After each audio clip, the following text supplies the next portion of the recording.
Hello friends, आपके घर में अगर कोई छोटा बेबी है या न्यूबॉर्न बेबी है तो आपको हमेशा कुछ चीज़ें ध्यान में रखने की ज़रूरत होती है, जिससे कि बच्चों को किसी भी तरह का कोई इन्फेक्शन ना हो जाए, कोई बीमारी ना हो जाए, जो कि हम बिल्कुल भी नहीं चाहते हैं। अगर आप न्यू पेरेंट्स है और आपका पहला बेबी है तो आपको कुछ चीज़ें पता होनी चाहिए, और अगर आपको पता भी होती है तो आप गलती से नज़रअंदाज कर जाते हैं। तो आज की इस वीडियो में मैं आपके लिए लेकर आई हूँ 0 से 3 मंथ के बेबी की केयर करते समय आपको किन किन चीज़ों का ध्यान रखना ज़रूरी होता है। देखिए, बच्चे छोटे होते हैं, बहुत ही सेंसिटिव होते हैं, और छोटी सी भी गलती उनके लिए परेशानी बन सकती है। तो जानते हैं कि किन किन चीज़ों का ध्यान रखना ज़रूरी होता है। सबसे पहली चीज़ आती है फीडिंग। आपको अपने बच्चे को 2 से 3 घंटे में दूध पिलाते रहना है, चाहे आपका बच्चा ब्रेस्ट फीड कर रहा हो या फॉर्मूला मिल्क पी रहा हो। बच्चा स्टार्टिंग में बहुत ज़्यादा देर तक सोता रहता है, तो ऐसा नहीं करना है कि उनको सोते रहने देना है। इससे क्या होता है, उनका वज़न कम हो जाता है अगर आप उनको दूध नहीं पिलाएंगे, उनको फीड नहीं कराएंगे। इन चीज़ों का ध्यान रखना बहुत ज़रूरी है। हर 2 से 3 घंटे में बच्चों को दूध पिलाना है। कई बार बच्चे उठते नहीं हैं, सोते ही रहते हैं। उनको क्या करना है, गुदगुदी करना है कान के पीछे, पैरों के तलवों के नीचे। इससे जो है बच्चे थोड़ी देर में उठ जाते हैं और उनको दूध पिलाना ज़रूरी हो जाता है। नंबर सेकंड पर हम बात करेंगे बर्पिंग। आपने अपने बच्चे को फीड करा दिया, अब ज़रूरी होता है कि बच्चों को डकार भी दिलाए। क्या होता है कि जब बच्चा दूध पीता है तो बच्चे के पेट में हवा भी चली जाती है। बच्चा ब्रेस्ट फीड कर रहा हो तब भी और बॉटल फीड पी रहा हो तब भी बच्चे के पेट में हवा चली जाती है, जिससे उन्हें कॉलिक या पेट के दर्द की प्रॉब्लम हो जाती है। बच्चे बहुत ही चिड़चिड़े हो जाते हैं, रोना शुरू कर देते हैं। कॉलिक की प्रॉब्लम शुरुआत के 5 दिनों में ज़्यादा होती है, क्योंकि बच्चों का डाइजेस्टिव सिस्टम इतना मेच्योर नहीं होता है। तो जब भी अपने बच्चों को दूध पिलाए, डकार ज़रूर दिलाएं। कभी कभी बच्चे दूध पीते पीते सो जाते हैं, तो इस कंडीशन में आपको क्या करना है, डकार नहीं भी दिलाएंगे तो चलेगा। बस बच्चे को हल्के हाथ से कंधे पर लगाना है और हल्के हल्के हाथों से उसको 10 मिनट तक सहलाना है, ताकि वो जो हवा है वो बच्चों को प्रॉब्लम ना करे। नंबर थर्ड पर हम बात करेंगे हाइजीन। बच्चे को किसी भी तरीके के इन्फेक्शन से बचाने के लिए ध्यान रखें कि बच्चे के आसपास जो भी लोग हैं वो साफ़ सफाई का पूरा ध्यान रखें। जो बच्चों को उठा रहे हैं उनके हाथ साफ़ सुथरे होने चाहिए, धुले होने चाहिए, उनके कपड़े साफ़ होने चाहिए। अगर कोई बाहर से आ रहा है तो उनको बोलिए कि आप थोड़ा वेट कर लीजिए, या कपड़े चेंज करके तब बच्चों को छू लीजिए।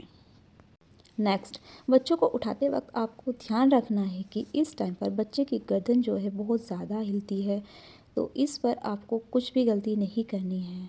बच्चों को उठाते वक्त उसको आपको नीचे से हाथ रखना है, और ये भी ध्यान रखना है कि बच्चों को उठाते वक्त उसको उछाले ना। बच्चा बहुत ही सेंसिटिव है, और छोटी मोटी कोई भी गलती हो जाएगी तो बच्चे के लिए बहुत ज़्यादा परेशानी हो सकती है। तो इस चीज़ का आपको ध्यान रखना है। और जो सबसे इम्पॉर्टेंट चीज़ है वो है बच्चे की अम्बिलिकल कॉर्ड। बच्चे की अम्बिलिकल कॉर्ड गिरने तक आपको बच्चे को नहलाना नहीं है। बच्चे को हमें सिर्फ स्पंज बाथ देना है, कॉटन या कपड़ा गीला करके उससे बच्चे को क्लीन करना है। बच्चे की गर्भनाल गिरने तक आपको बच्चे को बिल्कुल भी नहीं नहलाना है। जब बच्चे की अम्बिलिकल कॉर्ड गिर जाती है तभी आपको बच्चे को नहलाना है। गर्भनाल पर आपको किसी भी तरह का कोई सॉल्यूशन लगाने की ज़रूरत नहीं है। तेल, घी, पाउडर, बिटाडीन कुछ भी अप्लाई नहीं करना है। गर्भनाल 7 से 8 दिन में सूखा रखने से अपने आप ही गिर जाती है। अगर आप इस पे ज़्यादा कुछ कुछ चीज़ें लगाते हैं तो वहाँ पर इन्फेक्शन होने के चांसेस हो जाते हैं, जो कि बच्चे के लिए सही नहीं है। अगर आपको इसमें पस या ब्लड दिख रहा है तो आपको अपने डॉक्टर को दिखाना है।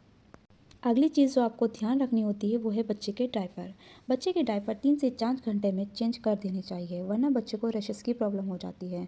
बच्चे ने अगर पोटी कर दी है तो बच्चों के डायपर तुरंत चेंज करें। डायपर चेंज करते वक्त आपको क्या करना है, उस एरिया को अच्छे से क्लीन करना है, फिर उसको थोड़ी देर सूखने देना है, और जब वो सूख जाए तो उस पर कोकोनट ऑयल या रैशेस क्रीम लगाकर फ्रेश डायपर पहनाना है।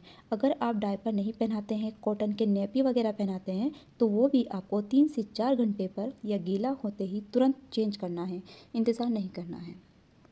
बच्चों की सफाई का भी आपको ध्यान रखना है। बच्चे के शरीर को आपको अच्छे से साफ रखना है। बच्चों के कान के पीछे, हाथों की उंगलियों के बीच में, पैरों की उंगलियों के बीच में और गर्दन, ये सब चीज़ें आपको साफ रखनी है। इससे क्या होता है, उनमें जो गंदगी जमा हो जाती है उससे बच्चों को कट लग जाते हैं।